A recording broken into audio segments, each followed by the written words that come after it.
요거가 사실은 제가 개인적으로는 가장 궁금한데 이게 이제 그 합당이 이렇게 속도가 막 붙는 배경에 지금 이제 양당이 권역별 병립형 비례대표제를 약간 합의할 수 있다라는 분위기가 지금 약간 높아지고 있잖아요. 그래서 요거에 영향이 좀 있다.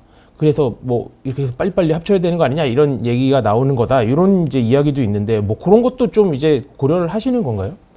그것 때문에 빅텐트가 빨리 만들어져야 된다라고 하는 건 아니고요. 네. 그러니까 총선의 시계라고 하는 게 정해져 있다 보니까 네. 시간은 흘러가고 어찌됐든 조금 더 빨리 해서 그 좋은 후보들도 발굴하고 그러니까 이게 여기가 쟤들이 좀 합쳐지니까 뭔가 될 것 같아. 네. 이래야지 좋은 인물들도 저희한테 오는 인물들도 많고 영입이 또 편해지고 이러지 않겠습니까? 네네. 그러니까 그래서 이제 시간이 좀 빨라졌으면 좋겠다라고 하는 거고요. 네. 그것이 안 된다라고 하면은 어쩔 수 없이 그러니까 좀 길게 보고 간다라고 한다면 그래 그러지 말고 그냥 스스로들이 한번 자기 위치에서 최선을 다해보고 국민들한테 최종적으로 결국 안 할 수 없을 것이다. 네, 안 할 수 없을 왜냐하면 것이다. 민심이 합하라고 할 거기 때문에. 민심이 합하라고 할 것이다. 네, 이렇게 생각하고 이 권역별 병립형은 네. 참 거대 양당의 독식 구조를 훨씬 더 강화할 겁니다. 훨씬 더. 네. 훨씬 더. 그래서 어떤 면에서요? 소수 정당이라고 하는 게 들어갈 수 있는 여지를 굉장히 차단할 것 같은데 네. 원내집 점점 어려워질 거고요. 지금 국민들이 보편적으로 합의하고 있는 거 그리고 정치권에서 보편적으로 합의하고 있는 거 경로의 문제는 다르지만 그것은 다당제 구조를 만들어 보자는 겁니다. 그렇습니다. 예, 그리고 그래서 국민들께서도 야 최소한 캐스팅 보트 정당 하나 있었으면 좋겠어. 양당이 맨날 싸움을 할 때 합리적 선택을 이끌어낼 수 있는 그러한 정당 네. 하나 정도 있었으면 좋겠다라고 네. 하는 게 그런 국민들의 요구는 굉장히 강하거든요. 네. 그러면 그래서 그것은 그러면 이게 캐스팅 보트 정당에 들어가기 위한 다당제 구조를 어떻게 만들어 볼 것인가. 네. 그래서 진짜 제가 4년 전에 민주당이 완전히 난리를 쳐가지고 국회 뭐 패스트트랙까지 하고 그렇죠. 거기 뭐 나경원 대표를 비롯한 많은 그 당시 의원들이 국민의힘 의원들이 들어놓고 뭐 그냥 선진화법으로 다 고소고발되고 뭐 이런 제가 국민들 다 기억하실 그렇게 해서 텐데 만들었는데 그렇게 해가지고 만든 다당제가 필요하다라고 해서 그렇게 해가지고 만든 그렇게 해서 소란을 떨면서 만든 거를 이제 와가지고 아유 뭐 이익되는 방식으로 개정해야지. 그래가서 양당제를 더 공고해야지. 이렇게 해가지고 꼼수를 편다면 네. 아마 국민들로부터 굉장히 큰 심판을 받을 거라고 저는 봅니다. 알겠습니다. 민주당 얘기 하나만 더 여쭤보면 말씀 주신 김에 이게 이제 뭐 151석 이렇게 해서 단독 과반 이게 총선의 목표다 뭐 이런 얘기가 나오는데 근데 이제 당내에서는 또 아직 근데 선거제 가지고 여전히 뭐 이렇게 이른바 이제 찐명이라고 하는 분들과 그다음에 여타 이제 개파의 갈등이 아직은 좀 계속 되고 있는 것 같긴 해요. 이게 좀 이렇게 밖에서 안에서 보실 때는 뭐 그랬겠지만 밖에서 보시는 좀 어떻습니까? 민주당의 요즘 모습. 진짜 민주당 저는 소멸해야 될 정당 같습니다. 요즘에. 소멸해야 될 진짜 제 친정이긴 하지만 며칠 전까지 같이 있었던 선거제가요. 네. 선거 1년 전에 확정하게 돼 있거든요. 그렇습니다. 근데 지금까지 논의 안 하잖아요. 그러니까 이건 정치 시민들한테는 최악이고요. 네. 정치 그리고 뭐 나머지 소수 정당 완전히 물먹이고요. 거대 양당들이 거기다가 180석 가까이 득표를 하고 지금도 저희가 탈당해도 한 165석 정도가 될 것 같은데 네. 민주당이 판단하면 하는 겁니다. 4년 전에 판단했듯이. 근데 그거에 대해서 아무것도 안 하고 그냥 어떻게 하면 한 석이라도 더 얻을 것만 고민하고 있는 정당. 네. 이거 어떻게 국민들로부터 심판을 받지 않을 수 있겠습니까? 이번에 진짜 국민들께서 거대 양당 완전히 심판해가지고 둘 다 소멸시켰으면 좋겠어요. 다 소멸하면 어떡합니까? 이게 국회의원 누가 합니까? 저희가 제3지대 정당들이 합리적, 공정과 원칙, 상식, 합리성 뭐 이런 거를 가치라고 생각하고 있는 저희 제3지대 정당들이 좀 등당해서 그러니까 양극단, 극좌, 극우 좀 빠지고 좀 중간지대의 정당들이 많이 등장했으면 좋겠다. 예전에 바른미래당이라든가 뭐 이런 정당들이 소멸되지 않고 국민의힘으로 흡수되지 않고 지금 경결이 살아있다라고 한다면 네, 네. 정말 큰 역할을 했을 거거든요. 그래서 그런 정당들이 이제 좀 생겨야 된다. 많이 원내로 생겨서 들어가야 된다. 한국 정치의 양극당 정치를 좀 해소시켰으면 좋겠다라고 하는 생각입니다. 알겠습니다. 그 여당도 여당도 소멸해야 되네. 여당 요새 또 그 대통령과 이제 비대위원장 갈등이 또 일주일 내내 뜨거웠는데 요건 좀 어떻게 보셨습니까? 그러니까 저는 제일 처음에는 짜고 치는 고스톱이다. 아, 뭐 그런 얘기가 있었죠. 제가 이제 이랬는데 하루 정도 하루 이틀 관찰해 보다 보니까 아 이게 짜고 치는 고스톱은 아니었구나. 근데 이제 갈등 관계는 분명히 있었던 것 같고요. 네.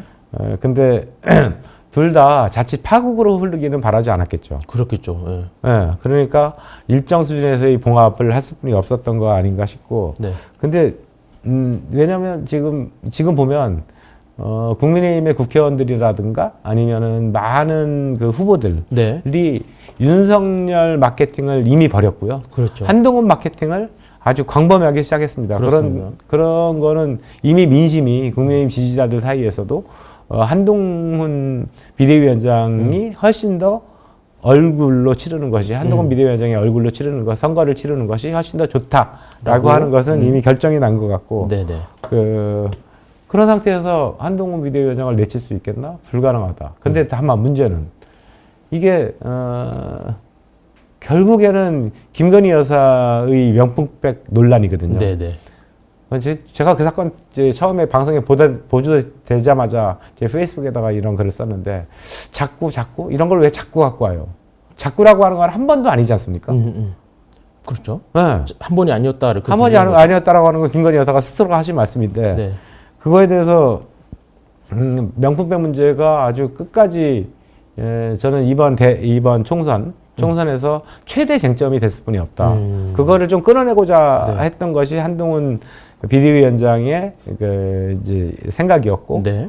김경률 비대위원을 이제 공천하고 뭐 이런 것들은 사실 사소한 문제다라고 보여지고요. 네. 그래서 요즘 세간에는 황궁마마.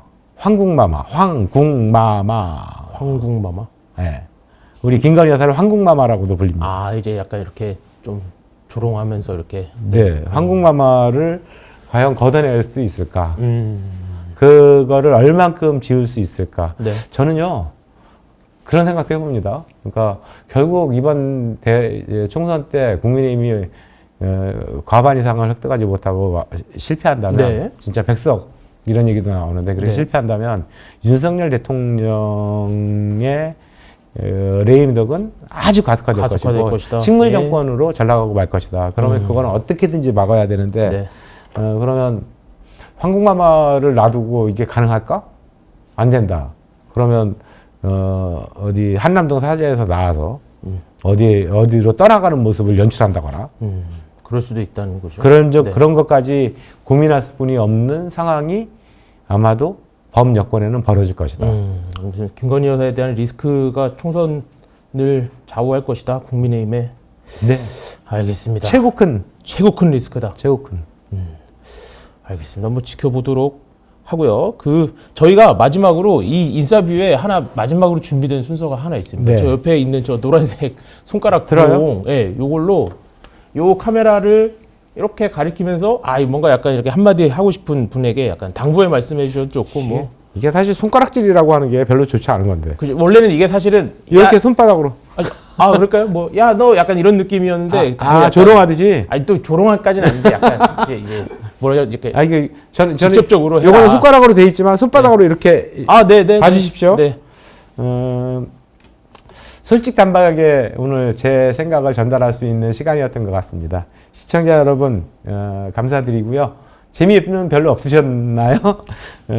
근데 하나 잊지 말아 주실 게 좋아요, 구독 꼭 해주십시오.